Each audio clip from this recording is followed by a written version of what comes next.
and welcome back to my channel. Today we're doing a different style video, but it's gonna be really fun. I think it's gonna be fun. I hope y'all like it. Today I'm gonna get ready for a day out, but while I'm getting ready, I'm gonna talk about my journey in engineering. This has been a highly requested video. Like, people have been wanting to know this, especially because I put out a video of why I was leaving. So if you haven't seen that one, you can check it out. But let's get into it. I'm gonna start out with skincare. I'm using Butter Skin. It's black owned. All skincare routine is black owned. When I was in high school, I was really good at math and science, but I had no idea what I wanted to do in terms of a career. And growing up, I was always told that being a teacher was a great job because you get the summers off. But teachers don't really make money like that. I don't know if y'all know that or not. So I was open to other things because I knew that I wanted to be able to make money. Whether or not I had summers off, I knew, like, I'm getting to the bag regardless. I had this really great black woman chemistry teacher in high school, and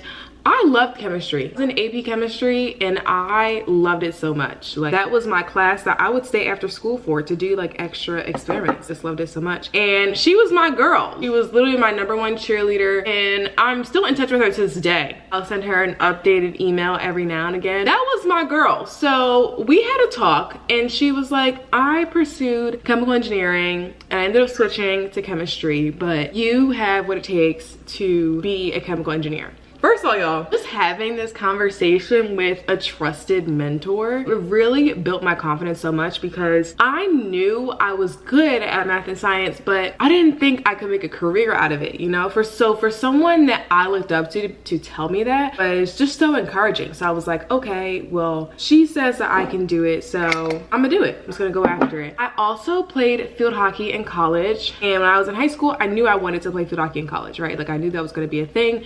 So I was like, I'm gonna do that. I'm gonna go to whatever program will allow me to play sports. So I wanted to be on the collegiate team. And I also wanted to major in engineering. And I wanted to major in chemical engineering because I had found out online, actually, like, I did a quick Google search. Chemical engineers are actually responsible for, what is going on with this one little hair piece? Chemical engineers are the people who formulate makeup, and I loved makeup, I mean, hence this video. But chemical engineers will figure out like what proportions of chemicals will go into different makeup. So your mascara, your highlighter, you know, all of that. And I was like, boom, sold. I'm gonna do that. Sounds great. I ended up applying to all of these colleges, like anyone who sent me a free application where I applied to.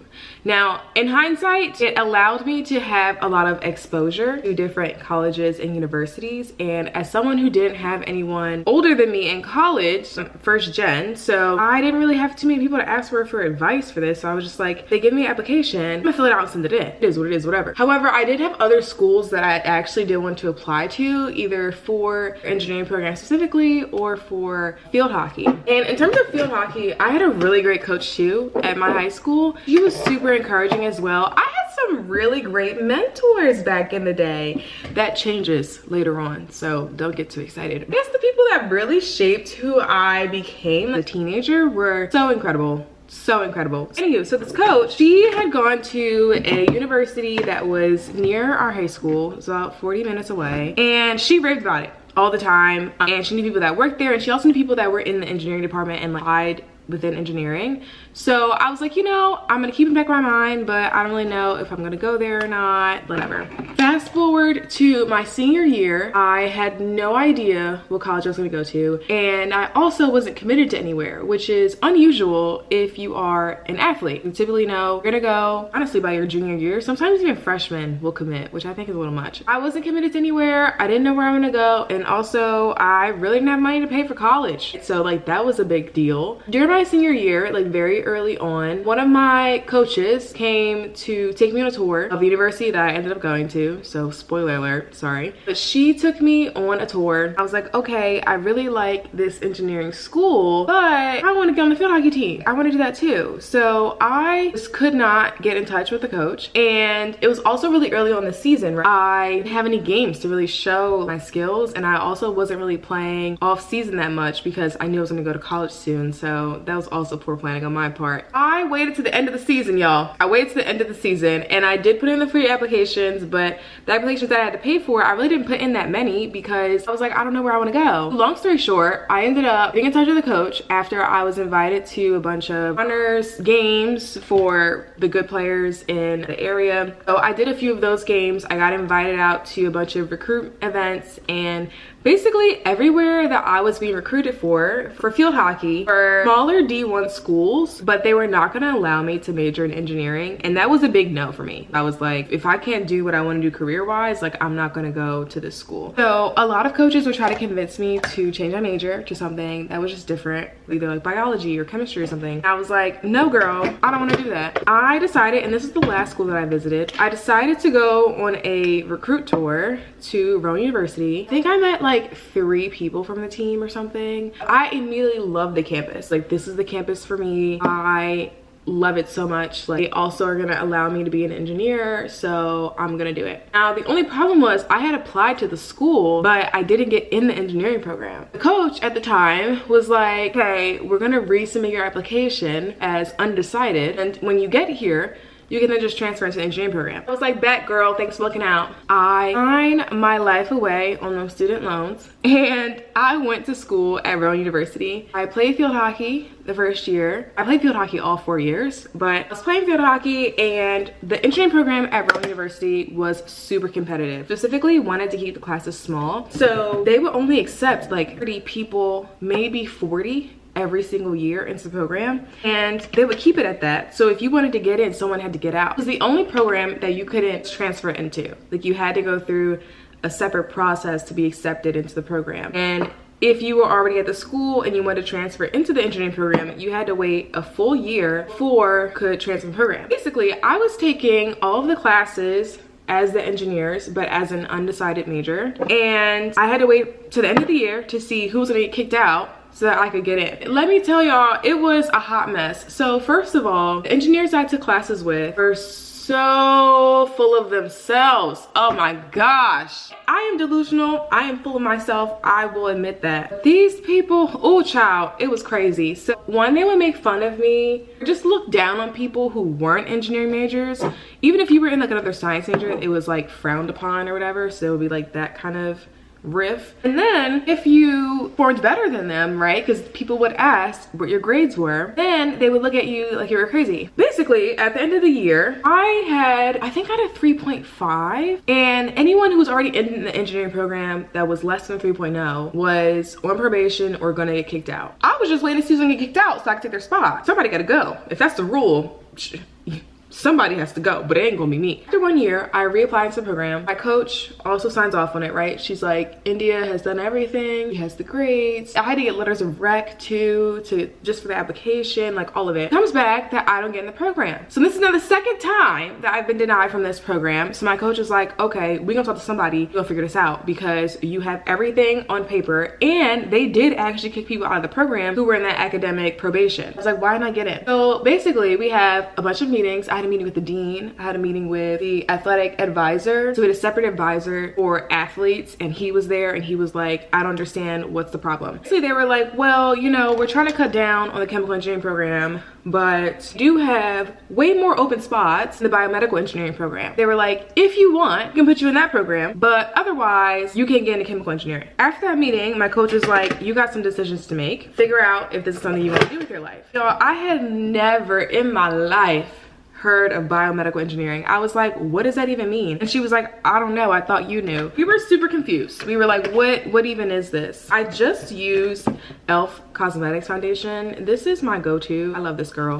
But I'm about to use the Fenty concealer and the highlighter. I'm really liking this concealer recently. I like that it's cream and it stays on longer than my powder concealers, so we're gonna go with that. I take the weekend and I look into biomedical engineering. Like, what is biomedical engineering? I'm literally Googling this. I see that biomedical engineers make prosthetics. And I was like, all right, like, this isn't bad, but like, what else can I do with this? Did a little bit more digging. I saw some things about 3D printing organs, and I was like, okay, that sounds cool, but I don't really know what that is. And I saw some other things that were like working with doctors, MDs, and I was like, okay, okay, let's just try it out. As engineering in the title, how bad could it be? I get into the program. I'm now in classes with everyone who was already a declared biomedical engineer and had been for the last year or semester. So like they all knew each other and I didn't know anyone. Also was still playing field hockey, which threw a wrench in things because I didn't have time to go to the engineering events outside of class. I was in class, I was in practice, I was on the bus and going to games. And like that was my life. That was my life for a long time. I still don't know how I did it to this day, but that's what I did. I didn't have any friends in this program for a long time because everybody knew each other. I didn't know anybody. And it took me about 2 semesters to make friends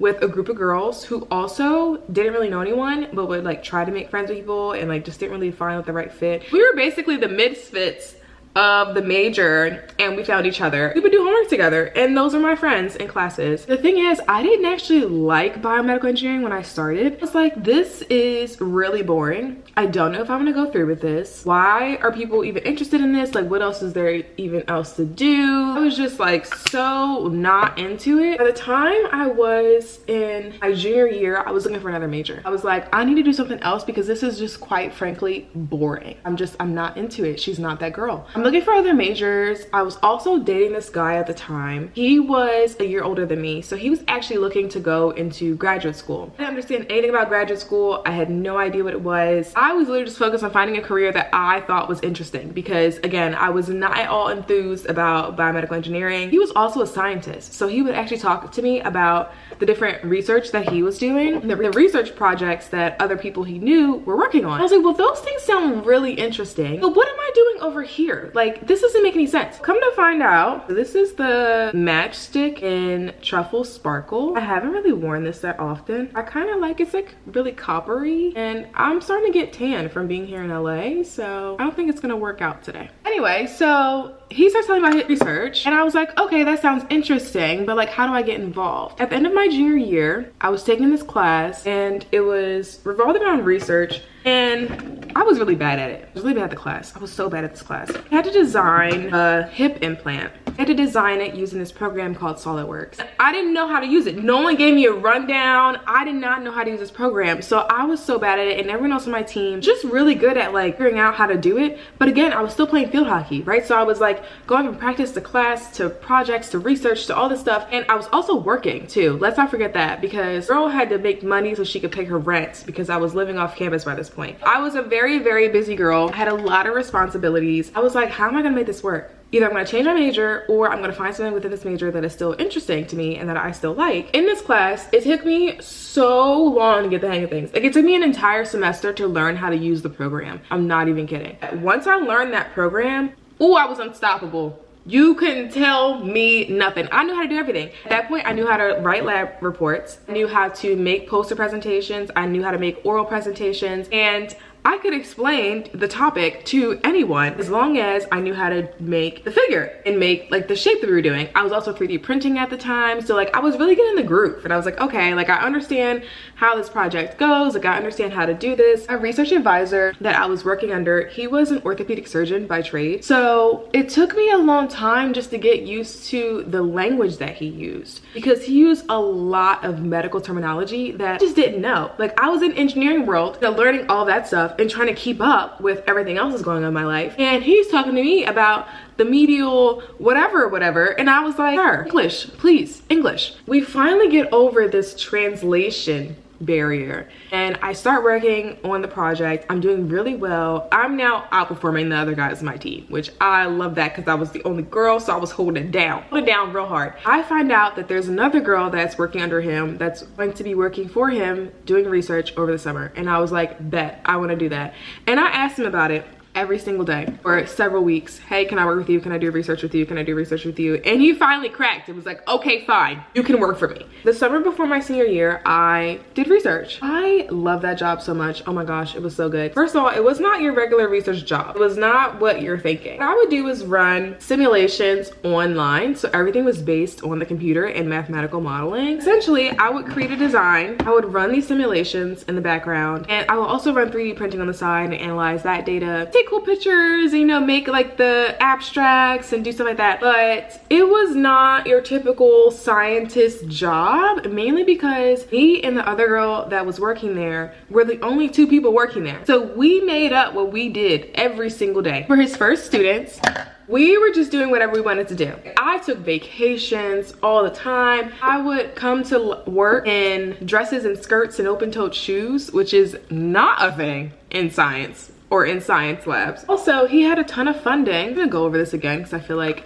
you can't really see it once I blend it. Because we were his only students, he got to use all of his travel funding. So I was going to conferences, she was going to conferences. We would literally go wherever that he wanted to send us, and we would do a presentation, we would do a poster, and I was just meeting so many people. I love that. I was like, if this is science, girl, sign me up. That is actually what encouraged me to go into graduate school, because graduate students' focus is to do research. And I was like, if this is research life, like, girl, I love it. I love it here. I was like, okay, I'm gonna do research, because even though I was in a job that I really liked, I wasn't in a field that I liked. I was working on these hip implants, and it was really in orthopedics umbrella within biomedical engineering, but I really wanted to work in drug delivery. So I was like, I'm gonna go to graduate school and I'm gonna work in drug delivery, and then I'm gonna get a drug delivery job, you know, like work in a lab for my career, and that's that. So I was like, oh, gotta figure it out. I started applying to graduate school, and I was applying to master's programs. The reason why I was doing that is because I didn't know you could apply for a PhD program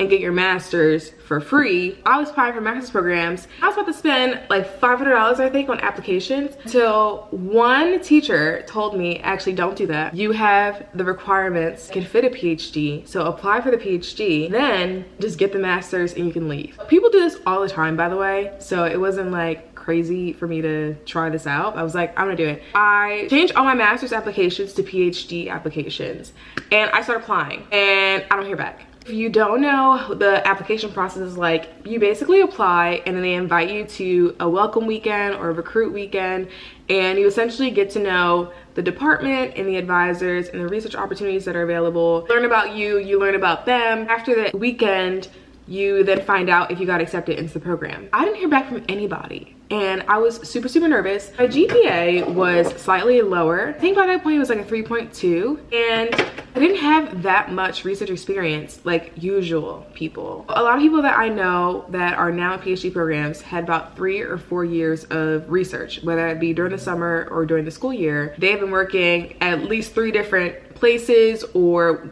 for 3 years, or with 3 different projects. 3 was the magic number that I found out after the fact. But I had only been doing research for about 1.5 years, and I did it under an advisor who was super new, so he also didn't really know anyone in the field either. So I didn't hear back, and then my advisor sends me to a conference. I was like, okay girl, it's in Key Largo, it's a nice little vacation for me, like I'm gonna go, it'll be fun. I go to this conference, and I'm gonna go in with this blush, see if I like it. I don't know, I may just be a little too tan for this now. I go to this conference, I meet this advisor woman at a lunch. She's like, I think you're the only undergrad here. Are you looking to go to graduate school? And I was like, yeah, I am, but I haven't really heard anything back yet. I don't really know. And she was like, well, our advisors are here, and I think they would really like to speak to you. Why don't you just check it out? Like, just come meet them. I was like, okay, yeah, no problem. I literally had no idea. Never heard of the school's PhD program. I also didn't even consider applying there. I was just like, I'm gonna see what happens and whatever. I go to this dinner and I meet the faculty, and I'm talking to them. I'm talking to one of the students. She seems super ecstatic to be at this program, and everyone else seems pretty chill. They are like, you can do whatever research you want, like we have the funding for you. You can really take it in whatever direction you want. And I was like, oh, okay. And they were like, well, why don't you apply to our program and you get back home, and you know, we'll invite you to the welcome weekend and you can just see if you like it. So I was like, okay, sure. So I get home, I apply to the program, and then I immediately go on vacation. I had a girls trip planned to Dominican Republic,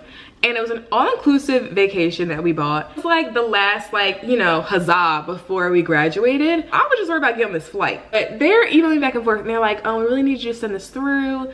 Like, what's going on? But I literally did not have Wi-Fi for 3 days. 3 out of the 5 days that we were there. So anyway, I get back into the country, and they're like, you're accepted to the program, come and visit us. I After that point, this is the NYX lingerie in color warm up. I plan to get back and I find out that I've actually been accepted to 2 other programs. And I was like, okay, you know, I'm gonna go visit everyone. I'm gonna give everyone a fair shot and we're gonna see what happens. First weekend is the one of this school, this mysterious school that I had never even considered. I was actually pleasantly surprised because I really liked the school. I really liked the environment. I liked the program. There was a lot of opportunities for me to just take my research wherever I wanted to go. I didn't know exactly what I wanted to do, but I liked that I had the freedom to choose whatever I wanted to do. And I go to other schools and they just weren't it. They weren't that girl. There were some people that I really liked, but for the most part, the other schools just like didn't have the resources, or they didn't have people that I liked, or they didn't have recruits that I liked, or they didn't have like the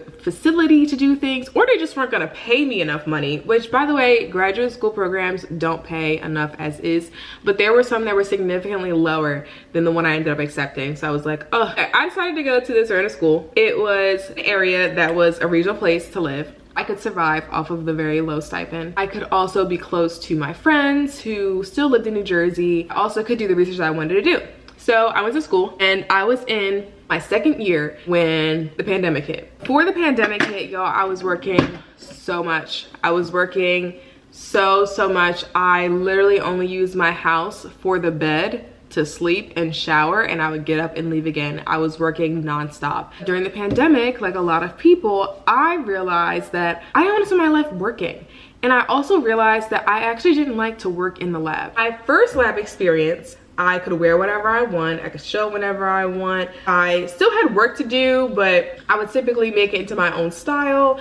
And this was not that. This was not that at all. See, there was a dress code because I was working in a wet lab, but I also didn't really have as much control as I thought I would have over my research and how I presented things and how I would become a scientist, right? Everything, you had to follow a protocol and you had to be a certain way, and I thought it was so restrictive that I was like, I can't do this. I can't keep doing this. So I decided I need to find another career. I need to do something else. I started to make content online, and at the time I didn't know that people were making money from content. I was just like, I'm gonna do this fun thing, and along the way maybe I'll meet somebody that has a job that I like. Like, that was my mindset going into it. I'm like, oh, I can just like meet somebody. I did meet a ton of people. I met so many people, but I'm using this as a setting spray. It's not my fave, but I ran out of my fave, which is actually the Urban Decay setting spray. I started making content and I started making money online, and I also started meeting people from the field, and I was like, okay, I'm gonna use this to figure out what direction I want to take my career in. Like I said, I made a video on this already on how I really transitioned from engineering to content creation and why I ultimately decided to leave engineering on the whole. But as you can tell, my journey has been all over the place. Like, I have just followed with what I wanted to do at that time, and it's now led me into this totally different direction. I would have never known that this would be coming. When I think about myself, my high school version self that wanted to formulate makeup, now I still do get to play in makeup. I just get to play in makeup online. My journey has had so many twists and turns, but I am so incredibly grateful for it. So if you're watching this and thinking that you need to have a straightforward path and you need to have it figured out and you know what you're doing, you don't. Also, you don't have to have everything that everyone else has. I didn't have the same research experience that other people did. I didn't have the same opportunities that some people did. I did end up getting to the same place that a lot of people did get to too. This video was really just a way to show you how my journey has been so all over the place, but has really led to where I am today. So if you're interested in engineering or if you're interested in content creation, you can honestly do both at the same time. Don't let anyone tell you that you can't, but it just goes to show that life is really a journey and you can go in whatever direction that you want. So I hope this video was helpful for you. This is the final look, by the way. I didn't do too much. I'm keeping it pretty simple for today, but thank you guys for tuning in for this video, and I will see you in the next one. Bye.